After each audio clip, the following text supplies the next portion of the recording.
Genesis 30. And when Rachel saw that she bare Jacob no children, Rachel envied her sister and said unto Jacob, Give me children, or else I die. And Jacob's anger was kindled against Rachel, and he said, Am I in God's stead, who hath withheld from thee the fruit of the womb? And she said, Behold my maid Bilhah, go in unto her, and she shall bear upon my knees, that I may also have children by her. And she gave him Bilhah her handmaid to wife, and Jacob went in unto her. And Bilhah conceived and bare Jacob a son. And Rachel said, God hath judged me, and hath also heard my voice, and hath given me a son. Therefore called she his name Dan. And Bilhah, Rachel's maid, conceived again, and bare Jacob a second son. And Rachel said, With great wrestlings have I wrestled with my sister, and I have prevailed. And she called his name Naphtali. When Leah saw that she had left bearing, she took Zilpah her maid, and gave her Jacob to wife. And Zilpah, Leah's maid, bare Jacob a son. And Leah said, A troop cometh. And she called his name Gad. And Zilpah, Leah's maid, bare Jacob a second son. And Leah said, Happy am I, for the daughters will call me blessed. And she called his name Asher. And Reuben went in the days of wheat harvest, and found mandrakes in the field, and brought them unto his mother Leah.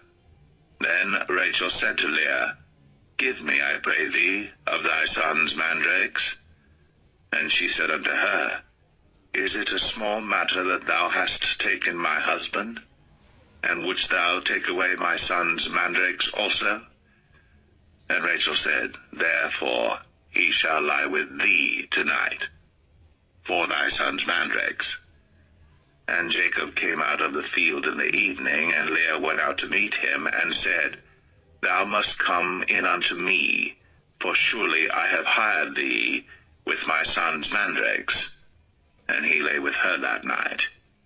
And God hearkened unto Leah, and she conceived, and bare Jacob the fifth son. And Leah said, God hath given me my hire, because I have given my maiden to my husband. And she called his name Issachar. And Leah conceived again, and bare Jacob the sixth son. And Leah said, God hath endued me with a good dowry. Now will my husband dwell with me, because I have borne him 6 sons. And she called his name Zebulun. And afterwards she bare a daughter, and called her name Dinah. And God remembered Rachel, and God hearkened to her, and opened her womb. And she conceived, and bare a son, and said, God hath taken away my reproach. And she called his name Joseph, and said, The Lord shall add to me another son. And it came to pass, when Rachel had borne Joseph, that Jacob said unto Laban, Send me away, that I may go unto mine own place, and to my country. Give me my wives and my children, for whom I have served thee, and let me go, for thou knowest my service which I have done thee. And Laban said unto him, I pray thee, if I have found favor in thine eyes, tarry, for I have learned by experience that the Lord hath blessed me for thy sake. And he said, Appoint me thy wages, and I will give it. And he said unto him, Thou knowest how I have served thee, and how thy cattle was with me.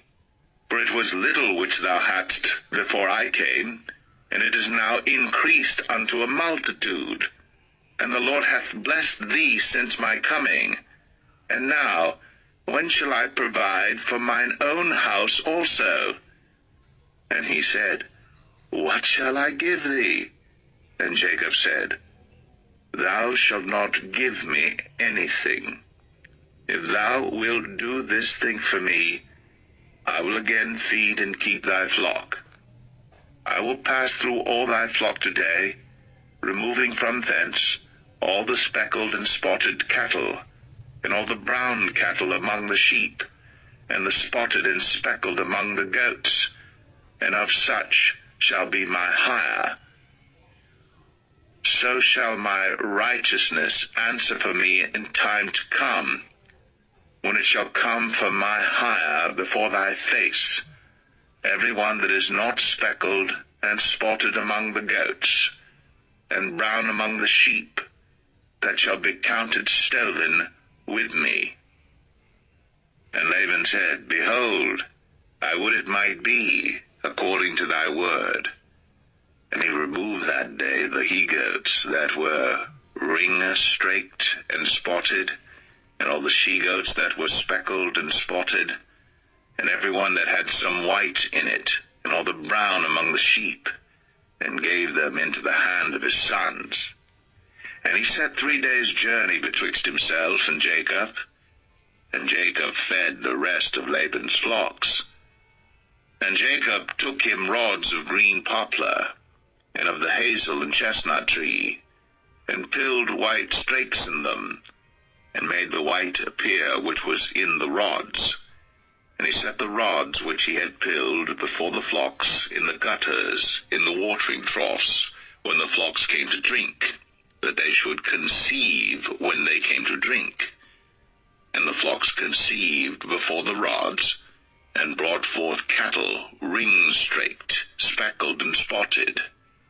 And Jacob did separate the lambs, and set the faces of the flocks toward the ring-straked, and all the brown in the flock of Laban. And he put his own flocks by themselves, and put them not unto Laban's cattle. And it came to pass, whensoever the stronger cattle did conceive, that Jacob laid the rods before the eyes of the cattle in the gutters, that they might conceive among the rods. But when the cattle were feeble, he put them not in. So the feebler were Laban's, and the stronger Jacob's. And the man increased exceedingly, and had much cattle, and maidservants, and menservants, and camels, and asses,